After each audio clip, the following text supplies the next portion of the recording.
Hello. Today I'm going to talk about an update I just published.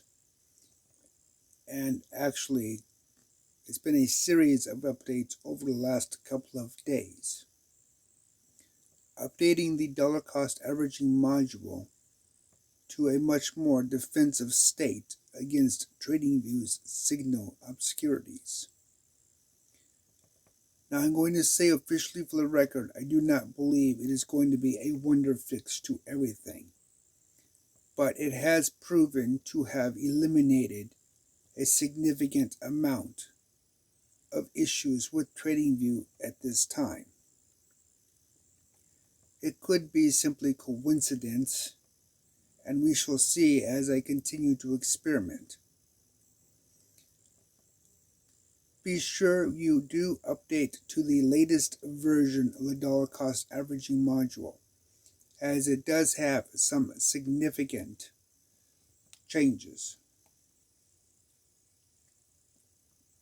As many of you have noticed, the sandbox area has had a considerable amount of traffic from a module called Icebreaker. Icebreaker was designed to find problems within the scripts and to identify them so that I can work on finding fixes.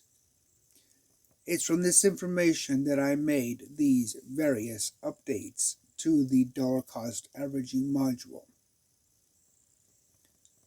So let us begin.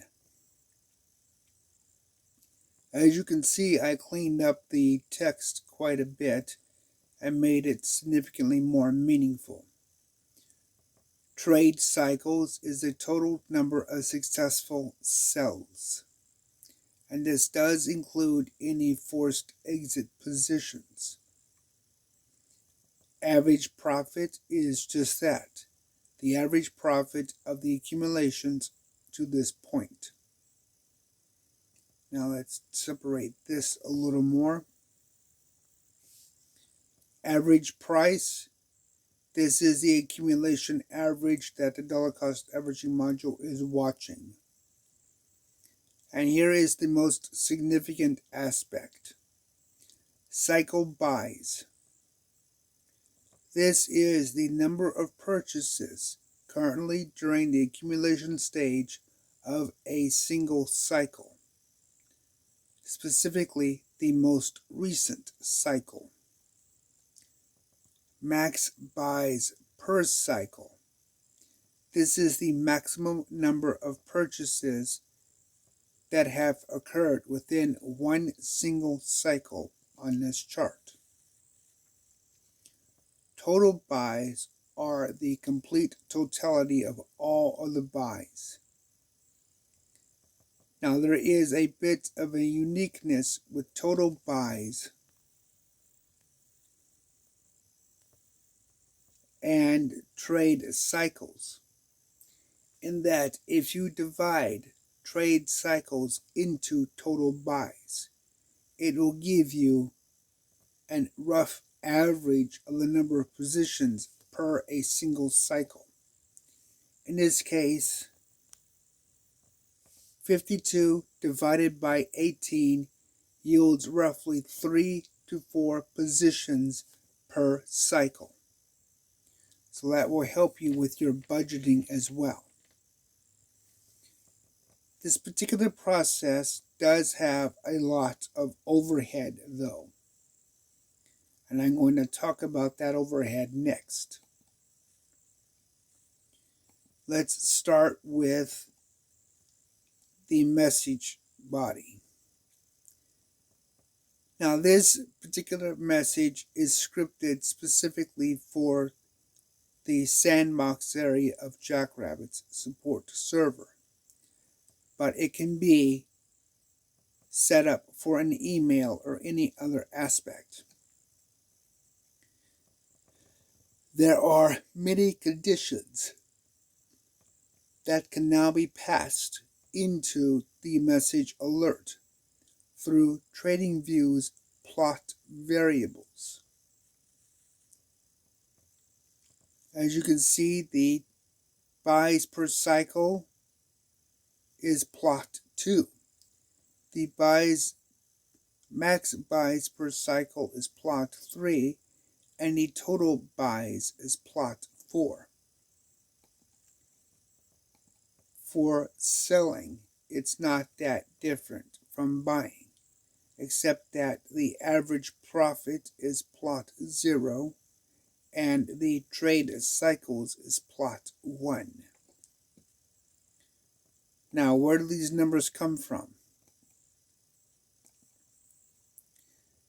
TradingView has a unique feature where in your Styles tab, the first plot, here, the average profit, is labeled as plot 0, plot 1, plot 2, plot 3, and plot 4. Now you can turn these on to see how they look on the chart, and by default they are turned on. It does, however, make the chart extremely messy and difficult to read. As you can see, here are all of the various plots fully loaded. For the purposes of using the chart, though, it is best to turn them off while you are working on it, and just use this diagnostics information on the basis of an email alert so that you can track and follow the process extensively. Now, this is just the default moving averages settings. Nothing special here. It's messy and, well, quite frankly, easy to create false alerts, which is what I wanted because I wanted to test the new algorithms completely. So you see it generates quite a bit of alerts, and it does fairly consistent. Now, the total buys will always be an accumulation counter. It will never reset to 0 or to a lower value than this one. So when you see it in your emails or in a sandbox, if you see duplicate numbers for your total buys, it is a clear indication something went wrong with TradingView. The dollar cost averaging module cannot make a legitimate purchase without bumping this accumulator. The same holds true with trade cycles. A sell cannot take place without bumping this accumulator as well. The purpose of these accumulators are a direct visual impact reference from the back engine into an alert that you can send to yourself to always make sure the system is performing properly. As strange as this sounds, having these accumulators does seem to help maintain alert consistency, at least at this point. It is a difficult process to determine and will require more testing. This update is live and open to anybody using it, and it is not that different than any of the other processes that you are used to.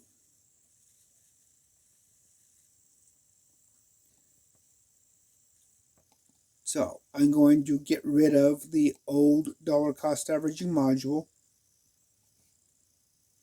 and I'm going to load the updated version.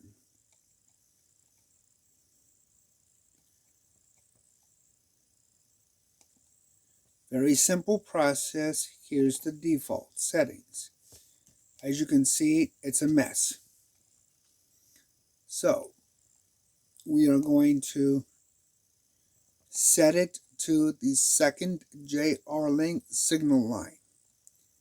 And yes, as you can see, there is an absolute mess that now gets tracked on all levels.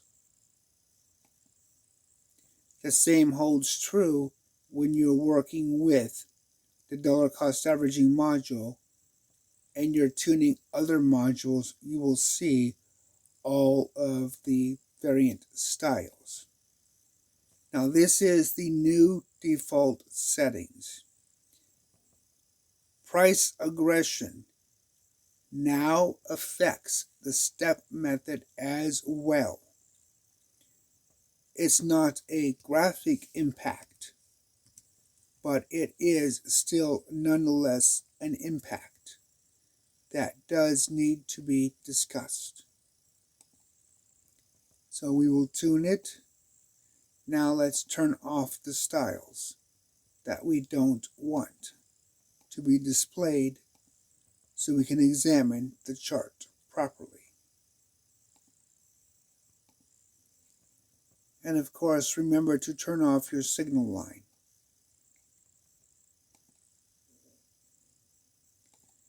Okay, now that we have the chart and we have a representation of all of the variant values,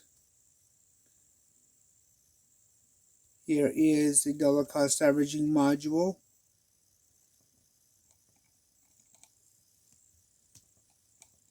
The black line, of course, is price action.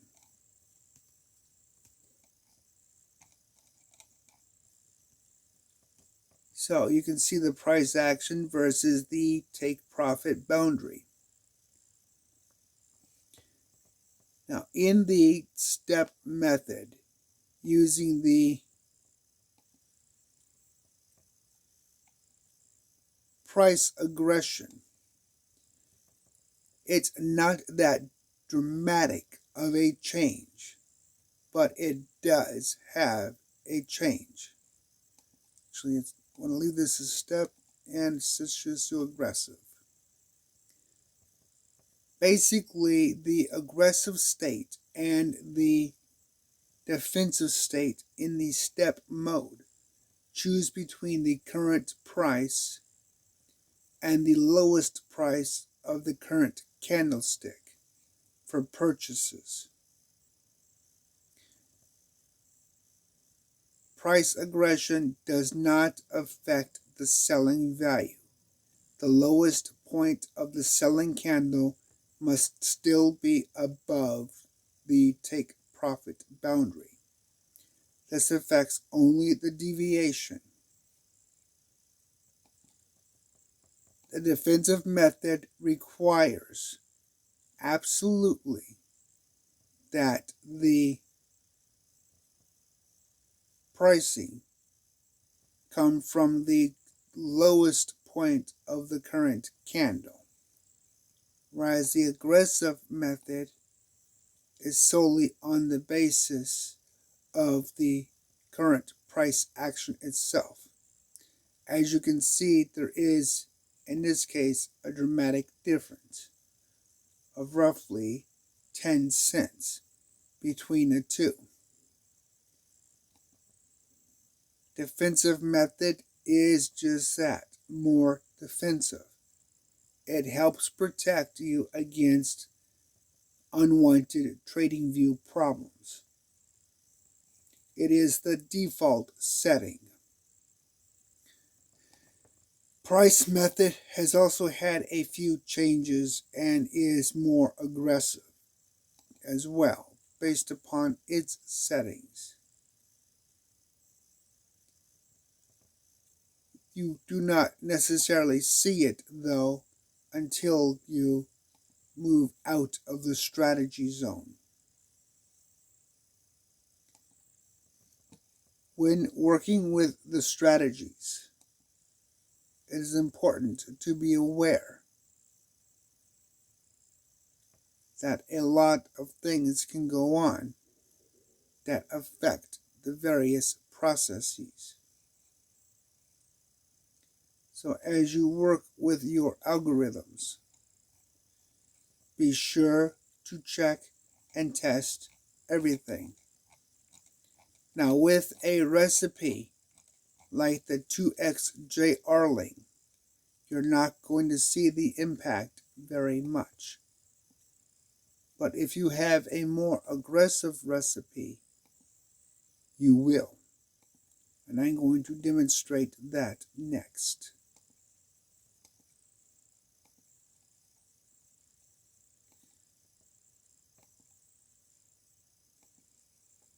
So let's make sure this chart is properly saved.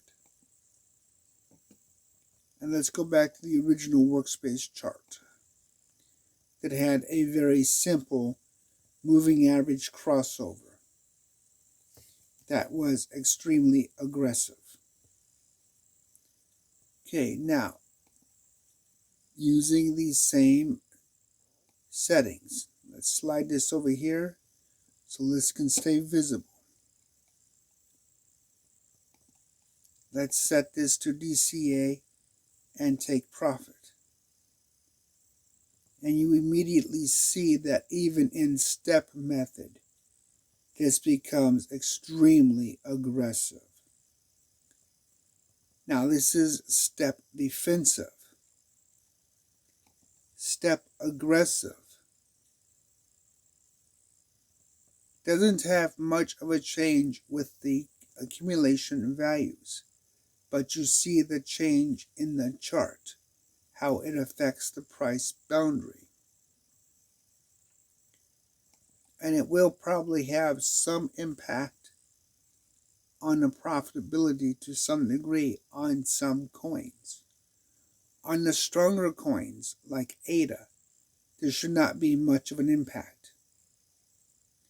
But now if we move to price method, you automatically begin to see a change. Now let's move to price aggression. And you have even more of a change.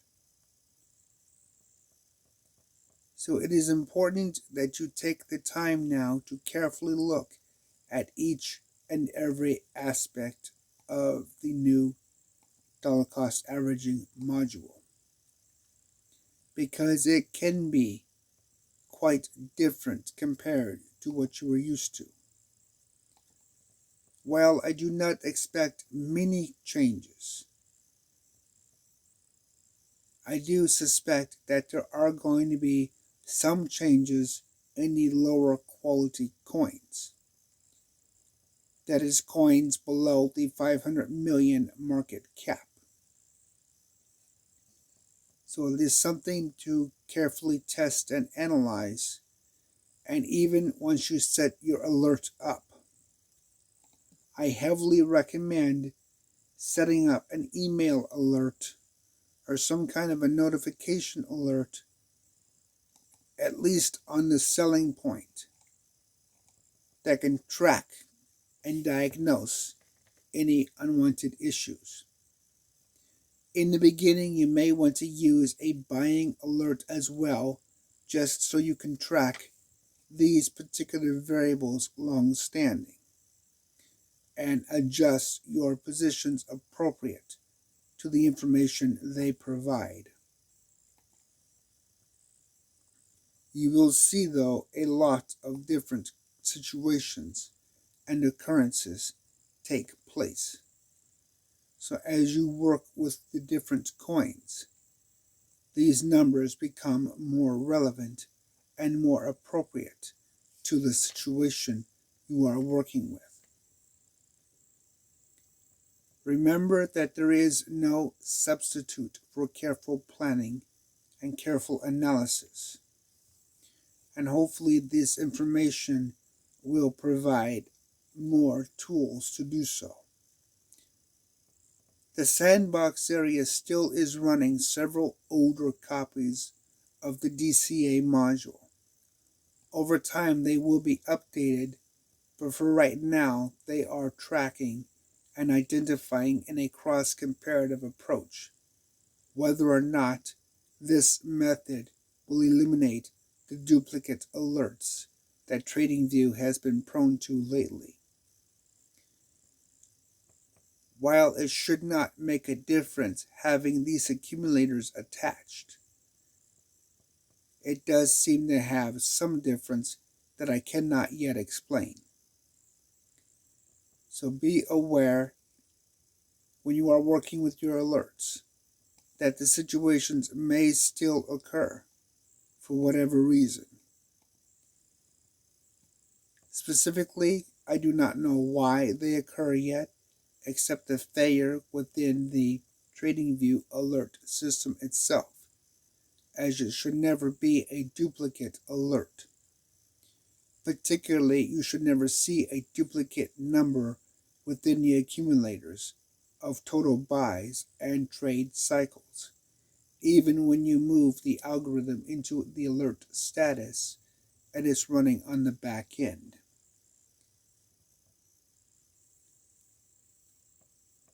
As you can see as we progress through these various coins, the numbers are always updated and reflective, appropriate to the coin, and consistent with the mathematics therein.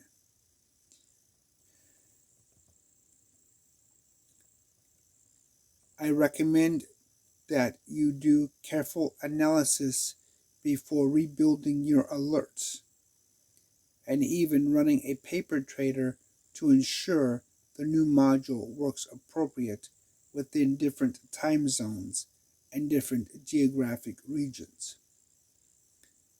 I have found unusually high levels of inaccuracies that do seem to be geographically related.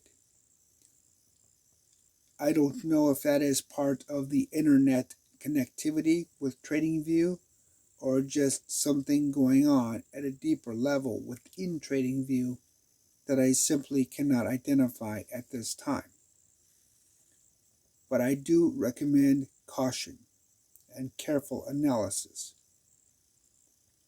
My original theory that trading is based upon the alerts within each module may not hold true, meaning the modules may still remain standalone and function properly.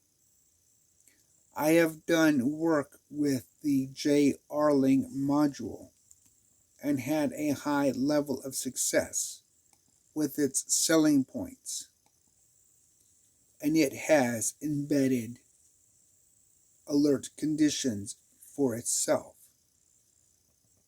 The only module at this time that cannot generate its own alerts is the moving averages one.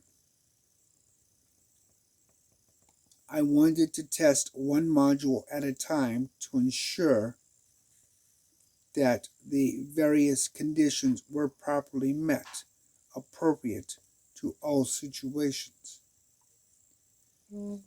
Now you will see everything grouped up at the bottom of the zero line when you are not in a trade.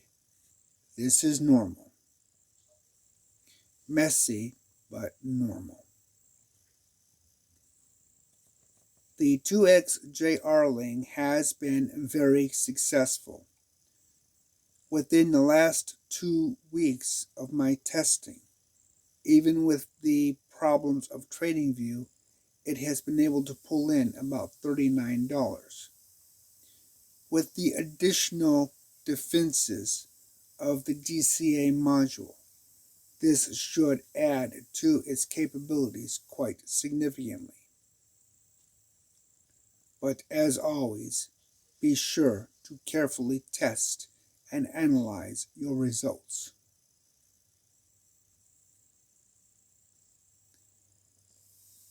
Until next time.